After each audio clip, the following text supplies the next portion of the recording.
perkenalkan, nama saya Natasha Lavinda dari kelas 11G nomor absen 27. Pada kesempatan kali ini, saya akan membagikan jawaban saya dari soal uraian ulangan harian geografi yang pertama. Nah, untuk soal yang pertama, berikan tanggapanmu mengenai perkembangan mobil listrik di Indonesia dari sudut pandang berkelanjutan, serta berikan data-data yang relevan. Nah, dilansir dari agro.kemenperin.go.id, perkembangan mobil listrik sudah dimulai dari 1 dekade yang lalu. Nah, peralihan atau transisi dari penggunaan mobil konvensional ke mobil listrik ini didorong oleh kesepakatan negara-negara di dunia untuk mencapai net zero emission atau NZE pada tahun 2060. Begitupun di Indonesia, masa depan industri otomotif tengah mengalami transisi menuju industri yang lebih ramah lingkungan. Untuk saat ini, jumlah kendaraan listrik nasional memang belum banyak. Berdasarkan data gabungan Industri Kendaraan Bermotor Indonesia atau GAIKINDO, pada tahun 2019 Indonesia menjual kendaraan listrik berbasis baterai hibrida sebanyak 25 unit dan kendaraan listrik hibrida sebanyak 787 unit. Sedangkan pada tahun 2021 baru tercatat ada penjualan mobil listrik berbasis baterai sebanyak 125 unit, dan pada tahun 2022 penjualan mobil listrik berbasis baterai meningkat menjadi 687 unit. Nah, dari data tersebut bisa kita lihat bahwa belakangan ini kendaraan listrik banyak menjadi tren di Indonesia.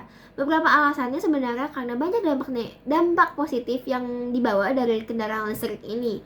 Beberapa di antaranya, yang pertama itu lebih hemat. Tentunya biaya yang kita keluarkan untuk mengecas baterai akan lebih murah dibandingkan biaya yang harus kita keluarkan ketika kita mengisi bahan bakar fosil atau bensin untuk kendaraan kita. Yang kedua, mulai timbul rasa kesadaran dari masyarakat untuk mengurangi bahan bakar fosil. Yang ketiga, penggunaan teknologi terbaru yang dapat membantu penggunanya ketika berkendara, seperti banyak teknologi-teknologi canggih yang kita temukan dari mobil-mobil listrik sekarang. Nah, yang keempat, itu mengurangi kebisingan di jalan raya dan dapat menekan polusi udara bagi lingkungan. Serta yang kelima, karena sekarang ini pengguna mobil listrik masih mendapatkan subsidi dan insentif pajak PPNBM dari pemerintah. Nah, hal-hal inilah yang membuat banyak orang tertarik untuk mencoba mengganti kendaraan mereka dengan kendaraan berbasis baterai listrik. Namun, tentu ada juga pertimbangan dari produksi mobil listrik secara massal ini. Di antaranya, yang pertama, stasiun pengisian listrik belum banyak di Indonesia. Maka dari itu, apabila seseorang hendak berkendara jauh, tentu akan menjadi beban pikiran tersendiri. Sedangkan yang kedua, jika baterai mengalami kerusakan, maka membutuhkan biaya yang tidak sedikit untuk servis dan memperbaikinya. Lalu yang ketiga, pengisian yang dilakukan untuk mengisi baterai ini cenderung memakan waktu yang lebih lama daripada ketika kita mengisi mobil kita dengan bahan bakar bensin. Maka dari itu bisa dikatakan proses ini tidak efisien dari segi waktu. Dan yang keempat, produksi baterai dalam skala besar tanpa hitungan yang matang dapat mengancam ketersediaan sumber daya nikel kita, yang merupakan salah satu bahan utama dari pembuatan baterai ini. Maka dari itu, perubahan ini haruslah kita sikapi dengan bijak. Negara juga harus memperhatikan kesiapan mereka dalam menghadapi perubahan teknologi ini, agar tidak terjadi kelangkaan pada bahan baku yang diperlukan, serta bisa membawa dampak baik bagi kita masyarakat, di mana bisa meningkatkan kenyamanan pengguna kendaraan berbasis listrik ini. Jika semua sudah dipersiapkan secara matang, tentu saya yakin Indonesia mempunyai keunggulan yang besar dalam industri mobil listrik dan bisa membangun lingkungan yang bebas polusi ke depannya. Berlanjut ke soal nomor 2, jelaskan persebaran dan pemanfaatan energi terbarukan di Indonesia, serta berikan pendapatmu apakah pemanfaatan energi terbarukan ini sudah maksimal atau belum. Menurut saya, persebaran dan pemanfaatan energi terbarukan di Indonesia sudah cukup bervariasi. Indonesia sendiri memiliki potensi energi terbarukan yang cukup besar dari berbagai bidang, di antaranya ada bidang mikrohidro, biomas, energi surya, energi angin, energi nuklir, dan lain sebagainya. Persebarannya itu kurang lebih sebagai berikut. Nah, energi matahari terutama di daerah yang beriklim panas, itu terutama ada di Pulau Kalimantan, Sumatera, dan Papua. Pembangkit listrik tenaga surya semakin berkembang di daerah-daerah tersebut. Lalu ada energi angin. Wilayah pesisir dan kepulauan Indonesia memiliki potensi angin yang baik untuk pembangkit listrik tenaga angin. Maka banyak kita temukan pembangkit listrik ini di daerah seperti Jawa, Bali, Nusa Tenggara, dan lain-lain. Lalu ada energi hidro. Indonesia memiliki banyak sungai dan potensi pembangkit listrik tenaga air, terutama di daerah Jawa dan Sumatera.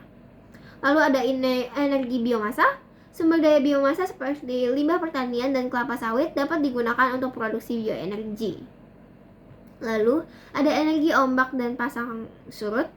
Potensi energi dari ombak dan pasang surut di wilayah pantai Indonesia sebelum sepenuhnya dieksplorasi padahal mempunyai potensi yang sangat besar. Menurut saya, untuk sekarang ini energi terbarukan tersebut memang belum dimanfaatkan dengan maksimal. Namun jika kita perhatikan, masih banyak keterbatasan yang menghalangi kita untuk membuka potensi penuh dari macam-macam energi terbarukan ini. Beberapa alasan diantaranya, yang pertama, tentu membutuhkan modal atau biaya yang besar untuk mengoperasikan industri ini menggunakan energi terbarukan. Yang kedua, kurangnya kualitas SDM yang mampu mengelola penemuan baru layaknya energi yang terbarukan ini. Lalu yang ketiga, terbatasnya ruang dan fasilitas untuk melakukan percobaan-percobaan untuk mengetes potensi menyeluruh dari energi-energi terbarukan tersebut, dan lain-lain. Maka beberapa upaya yang dapat bersama-sama kita lakukan untuk memaksimalkan potensi dari energi-energi terbarukan itu ialah: yang pertama, upaya untuk mengembangkan biomasa adalah mendorong pemanfaatan limbah industri pertanian dan kehutanan sebagai sumber energi secara terintegrasi dengan industrinya. Lalu, mengintegrasikan pengembangan biomasa dengan kegiatan ekonomi masyarakat, mendorong pabrikasi teknologi konversi energi biomasa dan usaha penunjang, dan meningkatkan penelitian dan pengembangan pemanfaatan limbah termasuk sampah kota untuk energi. Lalu, pengembangan energi surya mencakup pemanfaatan pembangkit listrik tenaga surya di pedesaan dan perkotaan, lalu mendorong komersialisasi PLTS dengan memaksimalkan keterlibatan swasta. Lalu mengembangkan industri PLTS dalam negeri, dan mendorong terciptanya sistem dan pola pendanaan yang efisien dengan melibatkan dunia perbankan. Lalu, untuk pengembangan energi nuklir, langkah-langkah yang diambil pemerintah adalah melakukan sosialisasi untuk mendapatkan dukungan masyarakat dan melakukan kerjasama dengan berbagai negara untuk meningkatkan penguasaan teknologi. Itulah beberapa hal yang dapat kita lakukan untuk memaksimalkan beberapa potensi dari energi terbarukan yang ada di Indonesia.